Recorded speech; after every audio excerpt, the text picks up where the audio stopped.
it says here, Abraham knew his cousin or his nephew was down there with all his family, and he said, please, Lord, because he knew he meant business. He told these guys, he's like, would you destroy the entire town just for the sake of 50?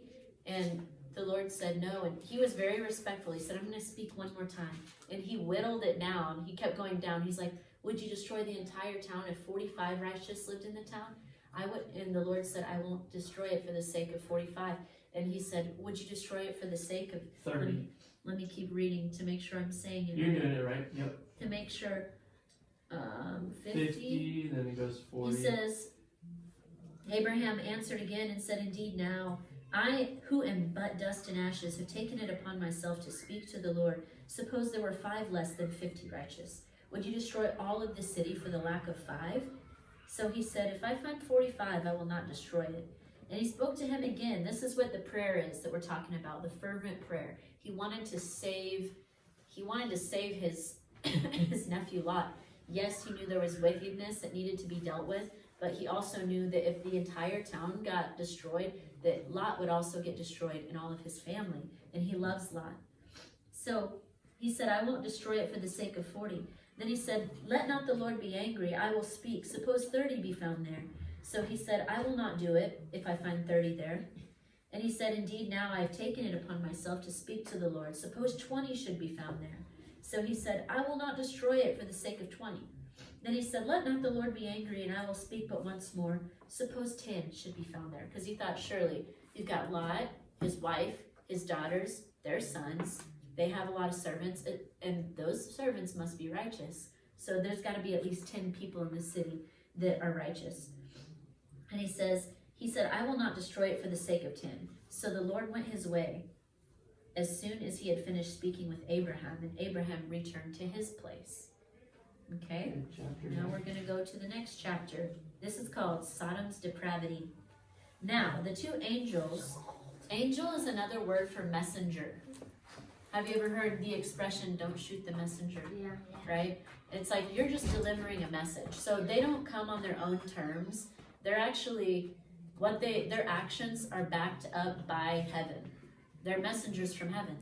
And so these 2 angels came to Sodom in the evening, and Lot was sitting at the gate. When Lot saw them, he rose to meet them and bowed himself with his face to the ground. And he said, Hear now, my lords, please turn into your servant's house and spend the night and wash your feet.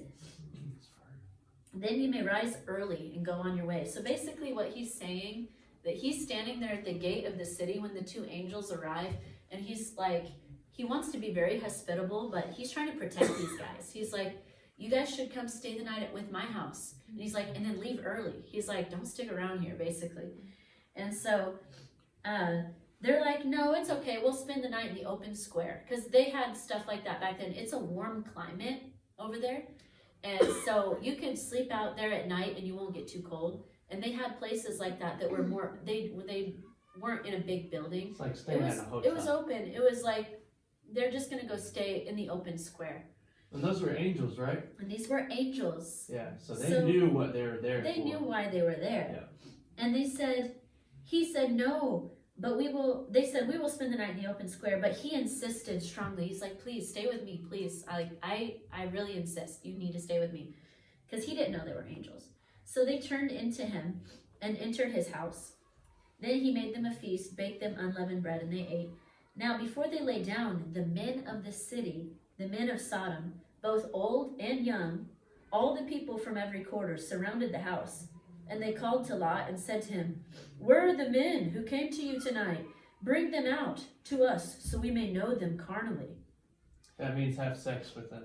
So Lot went out So guys through the wanted doorway. to take those guys and have sex with the guys. Yeah, that's also called being gay. Yeah. So Lot went out to them through the doorway, shut the door behind him, and said, Please, my brethren, do not do so wickedly. See now, I have 2 daughters. To me, this is very sad, but it's just He was trying to protect it shows his how the value of women was. They basically, he must have been very hospitable to these angels to give his daughters over the angels. But this really happened, okay? Please, my brethren, do not do so wickedly. See now, I have 2 daughters who have not known a man, please let me bring them out to you, and you may do to them as you wish. Only do nothing to these men, since this is the reason they have come under the shadow of my roof. And they said, stand back. Then they said, this one came in to stay here, and he keeps acting as a judge. Now we will deal worse with you than with them. So they pressed hard against the man Lot, and came near to break down the door. But the men, the angels, the men that were inside the house, the men reached out their hands and pulled Lot into the house with them and shut the door. And they struck the men who were at the doorway of the house with blindness, both small and great. So they became weary, trying to find the door. Then the men said to Lot, have you anyone else here? Son, and so you can imagine, there's basically a bunch of people surrounding the house making a big commotion because they're looking for the door. So it sounds like there's a riot outside, and they're basically getting down to business. They're like, do you have anyone else here in the house? Because they're trying to help them get out. And he's like, son-in-law, your sons, your daughters, whoever is in the city, get them out of this place. They said, we're going to destroy this place, because the outcry against them has grown great before the face of the Lord, and the Lord has sent us to destroy it. So Lot went out and spoke to his sons-in-law who had married his daughters. They must have not gotten together yet if his daughters were married to these guys. I don't know. He says, get up and get out of this place, for the Lord is going to destroy the city. But his son-in-laws thought he was joking. They didn't take it seriously.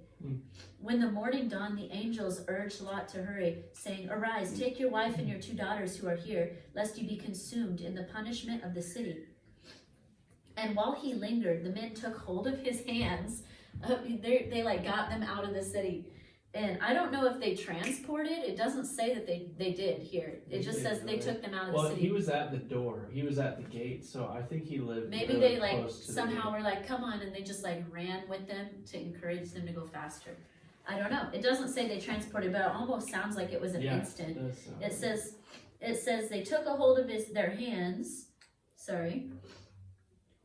Okay, and while he lingered, the men took hold of his hand, his wife's hand, and the hands of his 2 daughters, the Lord being merciful to him, and they brought him out and set him outside the city. So it came to pass, while they had brought them outside, that he said, escape for your life. Don't look behind you or stay anywhere in the plain. Escape to the mountains, lest you be destroyed. Then Lot said to them, please, no, my lords, indeed now if your servant has found favor in your sight, and you've increased your mercy, which you've shown to me by saving my life. But I can't escape to the mountains, lest some evil overtake me and I die. See now, this city is near enough to flee to, and it is a little one. Please let me escape here. Is it not a little one? And my soul will live. He didn't want to go to the middle of nowhere where there's jackals and hyenas and where criminals are hiding out in the mountains. He wanted to go somewhere where there's civilization, where there's protection. So they said to him, okay, I have favored you concerning this thing also, and that I will not overthrow this city, because they were going to destroy all the cities in that region. They won't overthrow that city for which you have spoken. Hurry, escape there, for I can't do anything until you arrive there. You know why?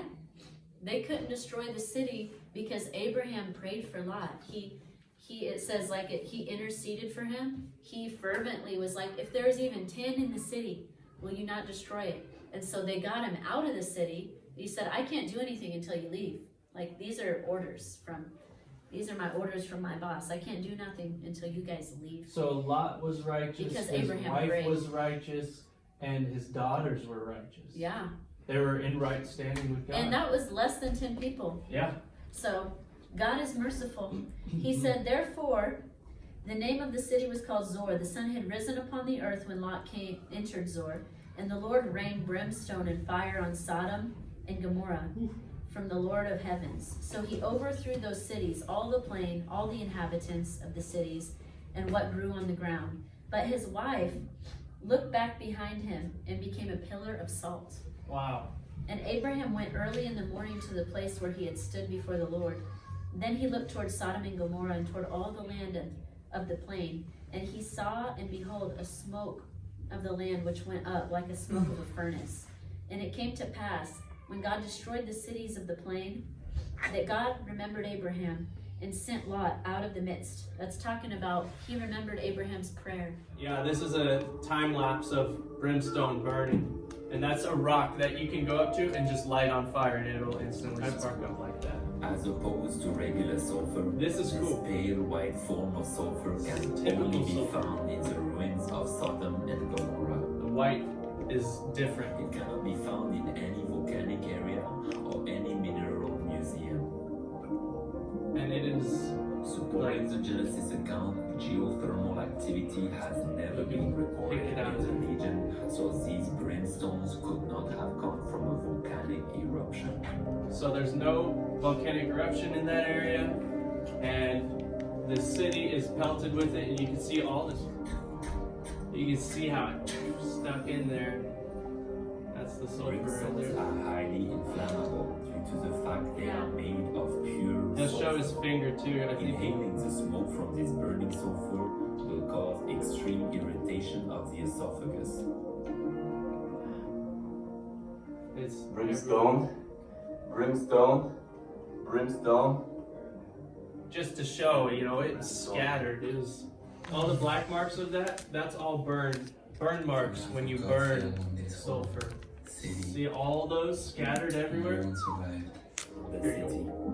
This is what we call thermal ionization, when atoms attract and repel, forming this unusual swirly design. Cool. This occurs when the temperature goes above 6,000 degrees Fahrenheit. They got lit up. They're crazy. Due to the extreme temperature, we can find melting material on the side of the walls.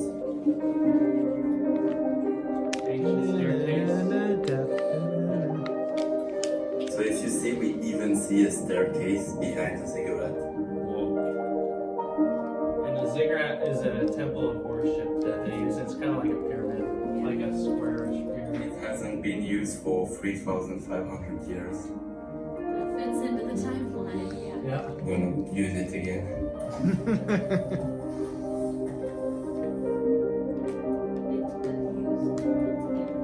Is he French person?